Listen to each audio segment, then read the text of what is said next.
So, ito na yung source ko ng free makeup, free accessories, and free shoes is Learning. Hi! Welcome to my place, guys.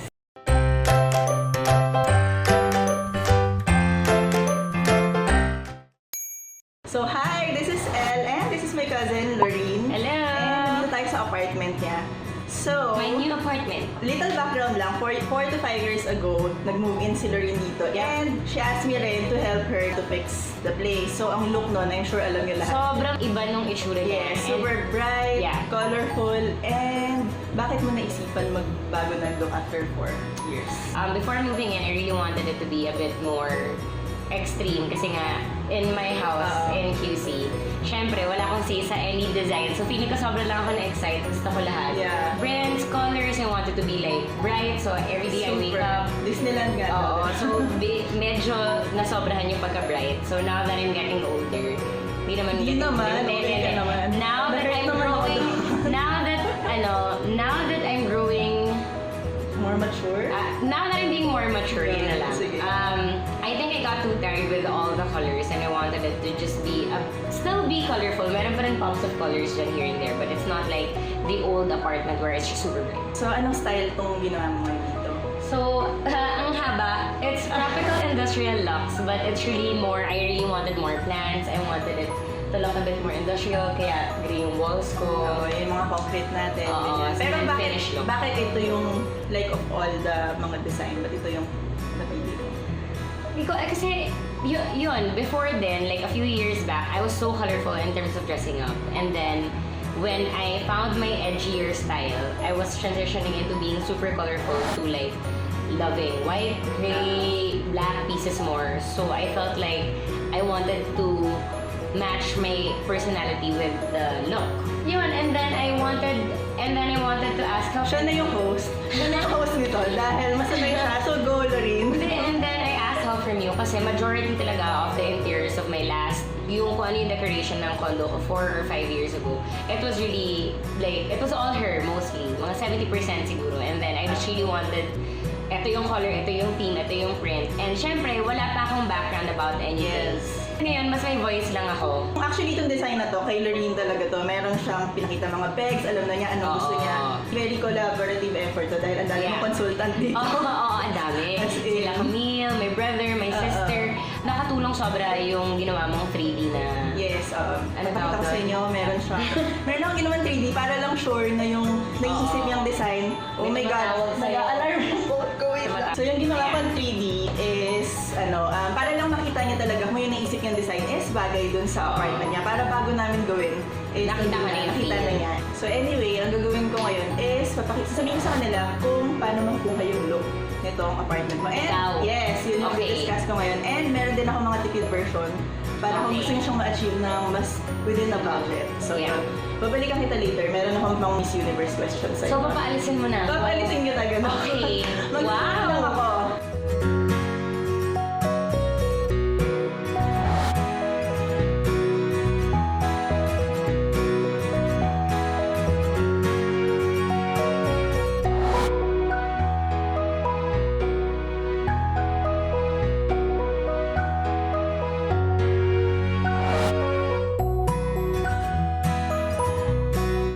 So, paano nga ba ma-achieve itong tropical industrial lux na look nitong apartment ni Lorene? So, I'll give you a breakdown and ano yung mga elements na pwedeng idagdag sa bahay niyo para ma-achieve niyo yung look na to.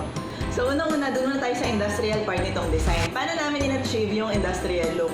Is through the walls. As you can see, pina-concrete namin yung walls, pati yung ibang part ng beam at saka ng ceiling, naka-concrete texture siya. Maganda kasi very rich looking yung concrete.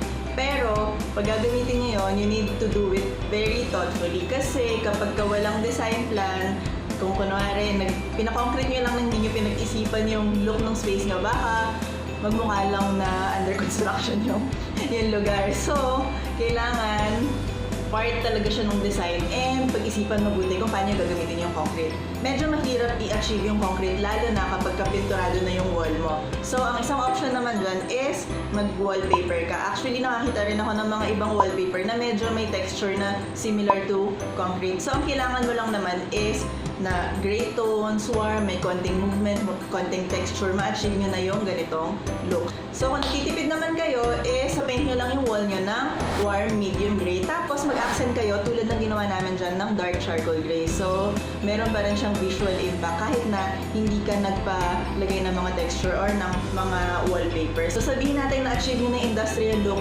gray na yung walls nyo, naglagay na kayo ng dark na charcoal gray, meron na kayong mga black na elements. Ano yung way para mapasukan nyo naman ng luxe and glam yung bahay nyo? Kasi yung industrial, very manly siya, very gritty. So, syempre, kung hindi naman yung look na gusto nyo ng medyo class, medyo luxe nga. So, ano yung mga way para gawin yun? Unang-una, using colors, right colors para ma-achieve nyo yun.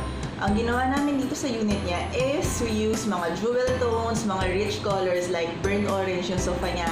We use navy blue, teal, tapos we have a lot of gold, brass elements. Aside from the colors, importante rin ang finishes at saka texture. So, ano yung finishes na ginamit namin para maging luxe tong apartment niya. So, lahat ng mga upholstery niya, karamihan is velvet na fabric kasi very social talaga ang mga velvet. Nakaka-class siya ng lugar. Tapos, we use metallics like gold and brass. So, by using ganong klaseng mga elements, pwede nyo achieve yung luxe feel sa industrial na space. So, paano yung incorporate yung luxe version nito kung wala naman kayong plano magpare-upholster ng sofa or bumili ng mga brass na mga accessories? So, ang tipid version naman nito is gumamit kayo ng mga throw pillows na velvet using mga rich colors, parang navy blue na throw pillows or mga ganyang burnt orange na throw pillows. Tapos, mag-incorporate din kayo ng mga brass or gold kahit na using spray paint lang. Ginagawa ko rin paminsan kung gusto ko mag-improve ng decor or mag-DIY ng mga furniture, I use spray paint to do that. So, kunwari, meron kayong luma ng coffee table, gusto nyo gawing gold, pwede nyo siyang spray paint.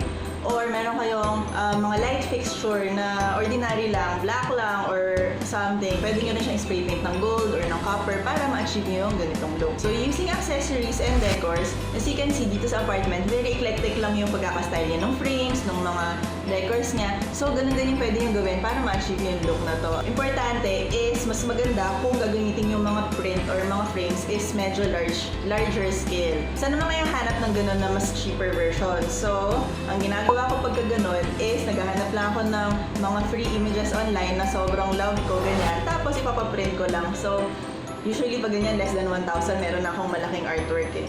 And, syempre, kaya siya tropical industrial luxe dahil may tropical siya. So, maglagay kayo ng maraming plants to add life to your space. Actually, sobrang bagay dito yung mga plants dahil ang laki-laki ng window niya. So, kung meron kayong ganitong area, maglagay kayo ng mga plants dahil nakakaganda siya talaga ng bahay.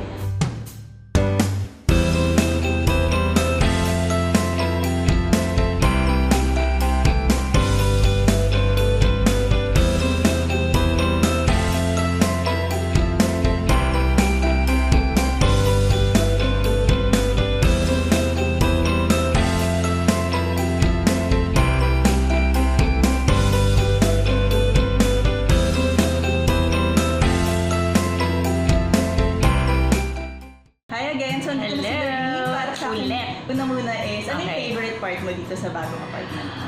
Feeling ko sobrang gusto ko yung area yan. Yung kung saan yung plants area ko and then yung re-upholstered kong couch since it's black and blue.